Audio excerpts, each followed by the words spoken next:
श्री स्वामी समर्थ मित्रांनो, नमस्कार. पुन्हा एकदा तुमचं आपल्या चॅनलमध्ये स्वागत आहे मित्रांनो. आज व्हिडिओ काढण्याचं कारण एवढंच की तुम्हाला तर मी सांगितलं आहे मागच्या 1-2 व्हिडिओमध्ये माझी गाडी मी कंपनीमध्ये आहे. इर्टिगा म्हणजे इर्टिगा आहे आणि इर्टिगा गाडी मी चालवतो. ॲक्च्युली कंपनीला पॅकेजला माझी गाडी आहे. मी तुम्हाला माझं पूर्ण जर्नी या व्हिडिओमध्ये म्हणजे थोडक्यात सांगणार आहे. असं काय म्हणजे पूर्ण सांगायला त्याला खूप वेळ जाईल. थोडक्यात तुम्हाला मी माझी जर्नी सांगतो. कारण आपल्याला यूट्यूब चॅनल मी आता सुरू केलं आहे. मी खूप व्हिडिओ बघितले. बरेच जण असे ओला उबेरवरती वगैरे यूट्यूब व्हिडिओ बनवतात. पण माझा असं काय यूट्यूब चॅनल बनवून त्याच्यातून आपल्याला इन्कम वगैरे असा काय उद्देश नाही आहे ॲक्च्युली. कारण मला बिझनेससाठी म्हणजे कसं आहे, गाडी वगैरे आणि सोशल मीडिया हा एक असा प्लॅटफॉर्म आहे की त्याच्यावरती तुम्ही तुमचं कॉन्टॅक्ट वाढेल, तुम्हाला लोक ओळखतील, तुम्हाला बिझनेस भेटेल. ह्या उद्देशानं मी एक चॅनल हे सुरू केलं आहे. त्यामुळे मी तुम्हाला एक थोडक्यात माझं परिचय सांगून देतो की मी म्हणजे ओला उबेरमध्ये गाडी माझी आय डी खूप जुनी आहे. जवळ 6-7 वर्षाचं मी ओलाची उबेरची आय डी आहे माझी. पण मी एवढे दिवस गाडी चालवत नव्हतो कारण माझं पॅकेजला गाडी असल्यामुळे मी गाडी इथं कंपनीला माझी अटॅच आहे. आणि ओला उबेरचं कसं रोज व्हिडिओ बनवायला काय प्रॉब्लेम नाही. पण मित्रांनो, यूट्यूबवर व्हिडिओ बनवणे म्हणजे काही सोपी गोष्ट नाही आहे. मला खूप वाटायचं की अगोदर कसे व्हिडिओ बनवतात, किती भारी काय. पण मी जसं बनवायला लागलो स्वतः तसं मला समजतं की यार खरंच खूप एफर्ट लागतात व्हिडिओ बनवायला. व्हिडिओ बनवणं यूट्यूबवरती ते पण काही सोपी गोष्ट नाही आहे. पण चालला एक आपला छोटासा प्रयत्न बनवण्याचा की कसं काय. आणि मित्रांनो, मी कसं सॅटर्डे संडे ऑफ ज्यावेळेला मला सुट्टी असते त्यावेळेला मी कंटिन्यू ओला उबेरला गाडी चालवतो. त्याचा तर तुम्हाला व्हिडिओ येतच जाईल. रोज तर मला व्हिडिओ बनवणं काही जमणार नाही, कारण रोज तुम्हाला काय दाखवू ना. म्हणजे असं होतं की म्हणजे काय दाखवणार की रोज दुपारी 12 वाजता पिकअप करून येतो कंपनीमध्ये. कंपनीत माझे फिक्स 2-3 रोटे असतात. रात्री परत 11-12 वाजतात मला घरी जायला. हेच आहे ना, ह्याच्या पलीकडे काय नाही. जर ओला उबेर असेल तर मग कुठं आउट स्टेशन गेलो. आता त्या दिवशी लोणावळ्याला गेलेलो. पण त्याच्या आदल्या दिवशी मी व्हिडिओ बनवला नव्हता. पण मी सातारची एक ट्रिप मारून आलेलो. म्हणजे सातारचं मला प्रायव्हेटच होती. 9,500 प्लस टोल जाऊन यायचं होतं वन डे. तर ते असं तुम्हाला पण ते बघायला म्हणजे अनुभव भेटेल. आणि मित्रांनो, खरं सांगायचं तर मी मुंबईला म्हणजे खूप जवळजवळ 20 वर्ष झाली मला मुंबईत येऊन. मी 2004 साली मुंबईला आलेलो आहे. 4 साली ज्यावेळेला मुंबईला आलो त्यावेळेला मित्रांनो काही नव्हतं माझ्याकडे. एकदम मी साधं आपलं गावाकडे कसं. मला आर्मी भरतीचा खूप नाद होता, आर्मीचा किंवा पोलीस भरतीचा. पण काही नशिबामुळे आपल्याला त्या गोष्टी आपल्या शक्य नाही झाल्या. पण मला तो खूप नाद होता. मी तो एवढा प्रयत्न केला पण शेवटी नाही जमलं.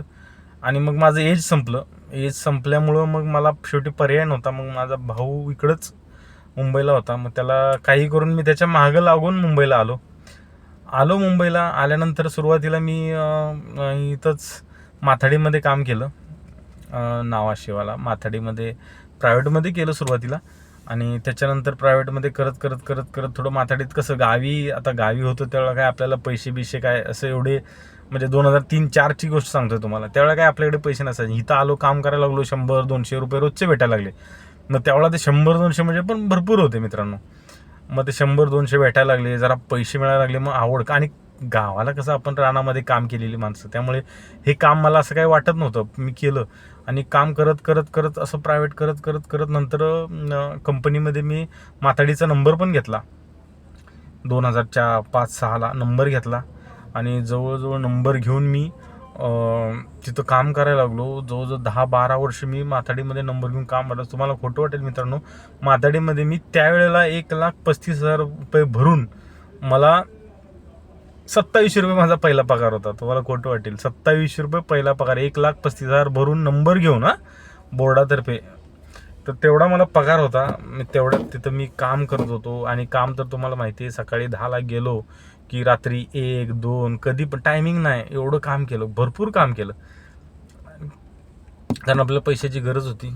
काम करत करत करत गेलो आणि त्याच्यानंतर मित्रांनो मी 2015ला आमची कंपनी आय थिंक बंद पडली. म्हणजे काय इश्यू असतील तिथे, लोकल इश्यू असतील, काही असतील, त्याच्यामुळे ती कंपनी बंद झाली. कंपनी बंद झाल्यानंतर माझ्याकडे काय पर्याय नव्हता. मग काय करायचं, मी परत प्रायव्हेटमध्ये करायला लागलो. माझा नंबर होता, पण त्या कंपनी बंद झाली. असं नसतं ना माथाडीमध्ये, कसं तुमचं ज्या कंपनीशी तुमचा कॉन्ट्रॅक्ट आहे तिथंच तुम्ही जाऊ शकता, दुसरीकडे जाऊ शकत नाही. त्याच्यामुळे प्रॉब्लेम झाला. मग मी नंबर विकला माझा माथाडीचा आणि मी दुसऱ्या एका कंपनीमध्ये तिथंच प्रायव्हेटमध्ये काम करायला लागलो. प्रायव्हेटमध्ये काम करत करत करत मला म्हणजे प्रायव्हेटमध्ये करायला लागलो आणि मला माझ्या भावाने हे ओला उबेर सुचवलं त्यावेळेला. म्हणजे ही गोष्ट असेल 15ला, हां आय थिंक 14-15ला ओला उबेर त्यावेळेला नुकतंच आलेलं. एवढी काय आयडिया नव्हती, कारण मला गाडी पण येत नव्हती चालवायला. ॲक्च्युली मी क्लास लावला गाडीचा क्लास लावला 21 दिवसाचं. ते 5,000 ते लायसन काढलं. मला त्यावेळेला 7 का 7,500 रुपये मला खर्च आलेला लायसनला आणि ते ट्रेनिंगला.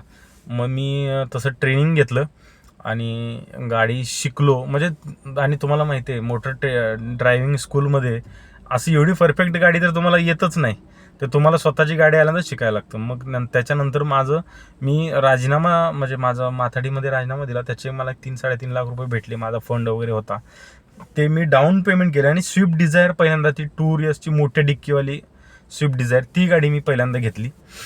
भावाने वगैरे मला मदत केली आणि मी गाडी घेतली. गाडी काही माहीत नव्हतं, ना रस्ता माहिती, ना काही नाही, गाडी चालवायचा अनुभव नाही. ज्या दिवशी गाडी घेतली तर माझ्या एका मित्राला बोलवून आम्ही शोरूमवरून गाडी आणली.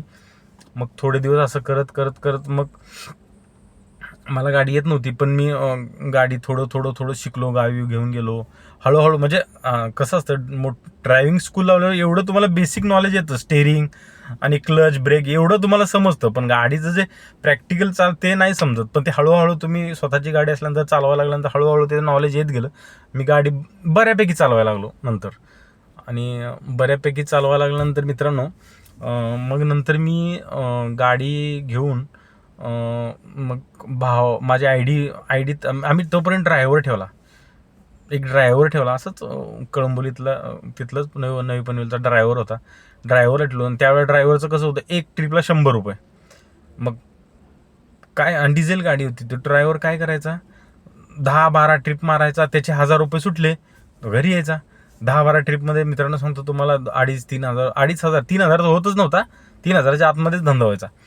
700-800 रुपये डिझेल लागायचं, त्याचे 1,000 गेले 1600-1700. आम्हाला खाली 400-500 रुपये राहायचे, फक्त 500 रुपये. त्यावेळेला EMI होता गाडीला, मला अजून 10,000 रुपये EMI होता, 10-12,000 रुपये. आणि पतपेढीचं लोन केलेलं मी. आणि त्यामुळे मग काय करायचं आता, काय शिल्लक राही ना, परवडणार. मग गाडी 20,000 चाललेली. मग भावाला, म्हणजे मी पण गाडी चालवायला ट्राय केला, माझी पण आयडी बनवली होती मी पण. मग लायसन वगैरे तर काढलेलीच होती माझी. मी गाडी आयडी बनवून गाडी चालवायला लागलो. मग तुम्हाला सांगतो, पहिली ट्रिप मला डोंबिवलीची लागलेली आणि मला काही आयडिया नव्हती. मोबाईल वगैरे येत होतं, जमत होतं थोडंफार वगैरे, पण एवढं ओला उबेरचं माहिती नव्हतं. तर भावाने माझ्यासोबत बसून आम्ही ट्रिप ॲक्सेप्ट केली. कस्टमरच्या लोकेशनला गेलो आणि तिथं त्या कस्टमरला सांगितलं, नवीन ड्रायव्हर आहे, जरा एक ट्रिपपर्यंत येतोय. म्हणून आम्ही कस्टमरला विचारून भाऊ माझ्यासोबत आला त्या ट्रिपसोबत. आणि अशा प्रकारे ती 2 माणसं होती. आम्ही ती ट्रिप कंप्लीट केली. डोंबिवलीची ट्रिप कंप्लीट केल्यानंतर मला त्या ट्रिपमधली आयडिया आली. म्हणजे ॲक्सेप्ट कशी करायची, ट्रिप एंड कशी करायची, हे सुद्धा काही माहिती नव्हतं मित्रांनो. आणि अशा प्रकारे मी ती ट्रिप एंड केली. त्याच्यानंतर पण आम्ही मग संध्याकाळी MT आलो. म्हटलं एक ट्रिपच आपल्याला फक्त बघायचं होतं कसं काय. मग MT आलो पनवेलला. आणि अशा प्रकारे मी ओला उबेरचं स्टार्ट केली. पण मित्रांनो मला असं व्हायचं ना, सुरुवातीला वाटायचं पैसे, पण ते कसं, एखादा ट्रिप मी इथून कळंबोलीवरून पनवेल, आता तुम्हाला सांगू, नवी मुंबई एरिया असा आहे की गर्दी नाही जास्त, असं छोटे रस्ते नाही, गल्ल्या नाही, काय नाही. ट्रिप ॲक्सेप्ट करायला काय बरं वाटायचं. आणि त्यावेळेला ओला उबेरला असं होतं की तुम्हाला फक्त पिकअपचं लोकेशन कळायचं, पण तुमचं ड्रॉपचं लोकेशन तुम्हाला समजत नव्हतं. कुठला पण ड्रॉप असेल, मग तो कळत नव्हता आपल्याला की बाबा ही ट्रिप पनवेलचीच आहे, डोंबिवलीचीच आहे का एअरपोर्टची आहे का कुठली आहे, काही कळत नव्हतं. फक्त ट्रिप घ्यायची हा फक्त आउट स्टेशनला तेवढं कळायचं, पण जे लोकल ट्रिप होत्या त्यात काही कळत नव्हतं ट्रिप कुठली आहे. फक्त ॲक्सेप्ट केली, तिथं जाऊन कस्टमरला OTP टाकलं, लोकेशन टाकलं, मग समजायचं आपल्याला कुठे ड्रॉप आहे ते, किंवा कस्टमरला मग फोन करून विचारायला लागायचं. मग कस्टमर काय सांगायचे नाहीत. मग अशा प्रकारे मी करायला लागलो. मग पण खूप अडचणी यायला लागल्या, अनुभव नव्हता. मी इथून ट्रिप घेऊन जायचो मुंबईला, कुठे असेल ती सेंट्रल ना एअरपोर्ट, आणि पुन्हा तिथं लावून बसायचो, आणि तिकडली ती ट्रॉफिक, ते गर्दी, ते रिक्षावाले, ते बाईकवाले.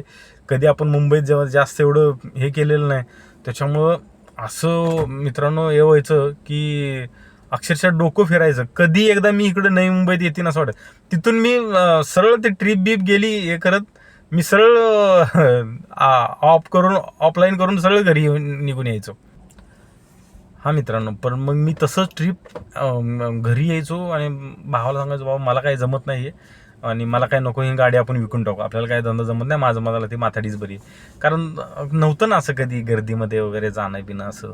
आणि ते रिक्षावाले बापरे, टॅक्सीवाले, ते खूप खूप टेन्शन यायचं मला, कुठं आपण येऊन फसलो असं वाटायचं. आणि त्याच्यानंतर आम्ही नवीन गाडी, फक्त 20,000 किलोमीटर चालली होती, आणि ती गाडी आम्ही विकली. काय करणार ना मित्रांनो, हप्ते का पदरचे भरणार का, म्हणून आम्ही ती गाडी विकली. विकायचा निर्णय घेतला, गाडी लॉसमध्ये विकली. जवळजवळ 70-80 हजार रुपये त्यात लॉस झालो. ती गाडी विकली आणि नंतर मी माथाडीमध्ये परत रिटर्न मी माथाडीतच गेलो. दुसऱ्या ठिकाणी माथाडीमध्ये कंपनीत, तिथं प्रायव्हेटमध्ये काम करायला. तिथं आम्हाला 11-12 हजार रुपये पगार मिळत होता प्रायव्हेटमध्ये. तिथं थोडे दिवस काम केलं. आणि पण माझा एक फायदा झाला होता डिझायरमुळे, की माझी ड्रायव्हिंग झाली होती परफेक्ट, म्हणजे बऱ्यापैकी ड्रायव्हिंग झाली होती. मी गावी वगैरे जाऊन आलेलो 2-3 वेळा, त्यामुळे ड्रायव्हिंग चांगली झाली होती. त्याचा मला बेनिफिट हा झाला की तिथं मी प्रायव्हेटमध्ये काम करता मला तिथं ड्रायव्हरची, त्या कंपनीमध्ये असं ड्रायव्हरशी ओळखीनं वगैरे मी म्हटलं, बाबा मला पण ड्रायव्हिंग येते. आणि त्यावेळेला ड्रायव्हरला तिथं 15,000 पगार होता. म्हटलं बघा ड्रायव्हर 15,000मध्ये काय असं एखादं जॉब भेटत असेल तर. आणि मग मी तिथं ड्रायव्हिंग कंपनीमध्ये ड्रायव्हर म्हणून लागलो. ड्रायव्हिंग केलं, मग चांगली झाली माझी. हळूहळू धंदा करत गेलो. आणि त्याच्यानंतर पुन्हा मग डोक्यात गाडी बसली, परत डोक्यात गाडी आला. मग नंतर ओला उबेरमध्ये वगैरे थोडं अपडेट होत गेलं, लोकेशन दिसायला लागले वगैरे, हे ते. माझी आयडी त्यावेळेला चालूच होती, तेव्हाचीच माझी आयडी, माझी काय अजून नवीन आयडी नाही, तेव्हाच ओपन केली तीच आयडी होती. त्याच्यानंतर मी स्वतःची गाडी घेतली, आणि स्वतःची गाडी घेऊन मी परत ओला उबेरमध्ये करायला लागलो काम. ओला उबेरमध्ये करत आणि परत मग मी अशा प्रकारे करत आणि मला पुन्हा कंपनीचं एक पॅकेज मिळालं. तिथं मी गाडी अटॅच झाली, आणि मग मी अशा प्रकारे तिथं कंपनीमध्ये काम करायला लागलो. असा माझा थोडक्यात तुम्हाला सांगायचा ओला उबेरमध्ये येण्याचा प्रवास. आणि मग मी तिकडे कंपनीमध्ये करत मग सॅटर्डे संडे असं बाहेर कुठे येईल तर मी अशा ट्रिपा मारत गेलो. अशा प्रकारे मी ह्या ओला उबेरमध्ये धंद्यात आलो. आणि ठीक आहे, कसं आहे, मी ड्रायव्हर नाही ठेवला, स्वतः करायचो. आणि खूप कष्ट, म्हणजे माथाडीमध्ये कष्ट केलेले रात्रंदिवस. त्यामुळे मला इथं गाडीवरती ड्रायव्हिंग करायला मला काहीच प्रॉब्लेम नाही. AC मध्ये होतं सगळं, करायला काहीच वाटायचं नाही. मी खूप भरपूर गाडी चालवायचो ओला उबेर. मी कधी हे संपलं का परत ओला उबेरच्या ट्रिपा मारायचो. अशा प्रकारे मी या धंद्यामध्ये आलो आणि असं केलं. म्हणजे माझं सांगण्याचं तात्पर्य हे आहे की सुरुवातीला तुम्ही हे केल्याशिवाय या धंद्यात पडू नका. कारण मी जसा अनुभव घेतला आहे तसा तुम्हाला नको यायला, कारण मी खूप लॉसमध्ये गेलेलो त्यावेळा. आणि त्याच्यानंतर मग परत माझी स्वतःची गाडी, मग पुन्हा दुसरी गाडी. मी पहिल्यांदा एक दुसरी डिझेल इर्टिगा घेतली, त्याच्यानंतर ती वापरली, सेकंड हँड घेतली होती, परत ती विकली, त्याच्यानंतर पुन्हा न्यू इर्टिगा घेतली. आणि मग अशा प्रकारे मी आपला आता चालवतो आणि ओला उबेर वगैरे इकडं तिकडं करतो. त्यामुळे माझं सांगण्याचा उद्देश तुमच्या लक्षात आला असेल की मला हे अशा प्रकारे मी ओला उबेरमध्ये याच्यामध्ये आलो. तर अशा प्रकारे मित्रांनो मी ओला उबेर धंद्यामध्ये आलो. आणि मग इथून पुढं माझा प्रवास हा चालू झाला. आणि बऱ्यापैकी आहे, कारण कसं स्वतः जर करत असेल ना तर खरंच परवडतं आहे, नाही असं नाही आहे. तुम्ही जर स्वतः जर ड्रायव्हिंग करत असाल तर, कारण आपलं आहे ना स्वतःचं, जेवढं तुम्ही कराल तेवढं तुम्हालाच आहे. ड्रायव्हर म्हणलं तर ड्रायव्हरच्या बरोबर, कारण ड्रायव्हरचा अनुभव मी घेतला होता डिझायरच्या वेळेला. त्यामुळे तुम्ही स्वतः करत असेल तर खूप चांगला आहे, वेल अँड गुड. पण ॲक्च्युली तसं बघायला गेलं ना, ओला उबेरमध्ये इर्टिगा गाडी खरंच कामाची नाही. ओला उबेरमध्ये ना तुम्ही डिझायर गाडी बेस्ट ऑप्शन आहे. डिझायर किंवा आता आलेली ती ओरा, ह्या गाड्या सिडान गाड्या ना ओला ओव्हरमध्ये एक नंबर तुम्ही धंदा करू शकता. वॅगनार पण आहे, उलट मी तर म्हणतो वॅगनार एक नंबर, कारण ते बघायचं नाही ना कॅटेगरी. उबर चालू करायचं उबर गो, कारण गाडीच गो आहे. उबर गो चालू करायचं, जी येईल गोची येईल, प्रीमियर येईल, जी येईल ती ट्रिप घेत ॲक्सेप्ट पण धंदा करत राहायचं. पण तसं डिझायरला नाही. डिझायरला तुम्हाला सिडान प्रीमियर ऑप्शन आहेत, तुम्हाला ते गो बंद करायचं, तिकडे चालवायची. एक इर्टिगाला तर खूप प्रॉब्लेम आहे. इर्टिगाला तर एक्सेलच्या ट्रिपा परवडत नाहीत तुम्हाला सिडानच्या, प्रीमियरच्या. एखाद्या मग ज्यावेळेला इलाज नसतो त्यावेळेला ते तशा पण ट्रिपा एखादी करावी लागते, नाही असं नाही. पण एक्सेलच्या ट्रिपा कमी आहेत ना मार्केटमध्ये. एक्सेलच्या ट्रिपा एवढ्याच नाहीत. तुम्ही जर दिवसभर 12-13 तास जरी लॉग इन राहिला तरी तुम्हाला 5 नाही तर 6 ट्रिपा होतील एक्सेलच्या, छोट्या मोठ्या मिळून. धंदा होतो, नाही असं नाही. एक्सेलच्या 2 ट्रिपा झाल्या तरी आपला 1,500-1,000 रुपये धंदा होतो. पण तसं ते इर्टिगा गाडीला एवढं तुम्हाला वेटिंग करावं लागतं, थांबायला लागतं 2-2 तास बुकिंग पडत नाही. तसं वॅगनारला नाही किंवा डिझायरला नाही. डिझायर इंटरसिटीला, डिझायरला वगैरे. आणि डिझायर कसं तुम्ही गोचे पण बुकिंग एखादी मारू शकता ना, त्याच्यात तुम्हाला ते परवडून जातं. मी यासाठी म्हणतोय, बाकी काय नाही. तर ठीक आहे मित्रांनो, असा एक माझा थोडक्यात परिचय होता. माझं गाव तसं मी पंढरपूर साईडचं आहे. पंढरपूर तिथून जवळ आहे, सांगोला म्हणून माझं गाव. तर अशा पद्धतीने आहे. मी आता इथं सध्या कळंबोलीत राहतो. एक अशा प्रकारे माझा यूट्यूब चॅनल करण्याचा माझा दुसरा काय उद्देश नाही आहे. फक्त मला एवढंच की माझा बिझनेस वाढवायचा आहे मला, आणि चांगल्या प्रकारे ग्रोथ करायची आपल्याला. हाच उद्देश माझा आहे. यासाठी मी आज हा व्हिडिओ बनवला आहे. तर इथून पुढे मी पण तुम्हाला चांगल्या अशी माहिती देत जाईन, कसं काय अनुभव किंवा ओला उबेर हे ते काय, आपण ओलाच्या ट्रिपा वगैरे मारलेल्या किंवा काय बिझनेस वगैरे हे ग्रोथ. माणसाने कसं आहे, ग्रोथ केलाच पाहिजे. तुम्ही हे नुसतं एक करून बसून फायदा नाही. तुम्हाला काहीतरी आयुष्यात करावंच लागेल, तरच तुम्ही आयुष्यात सक्सेस व्हाल. तर कसा वाटला मित्रांनो व्हिडिओ, कमेंट करून एकदा सांगा. आणि प्लीज नवीन असाल तर चॅनलवर लाईक करा, सबस्क्राईब करा. आणि असेच नवीन नवीन व्हिडिओ मी घेऊन येत जाईन. आणि प्लीज आपल्या मराठी माणसाला सपोर्ट करा मित्रांनो. करा सबस्क्राईब, लाईक करा. धन्यवाद. श्री स्वामी समर्थ.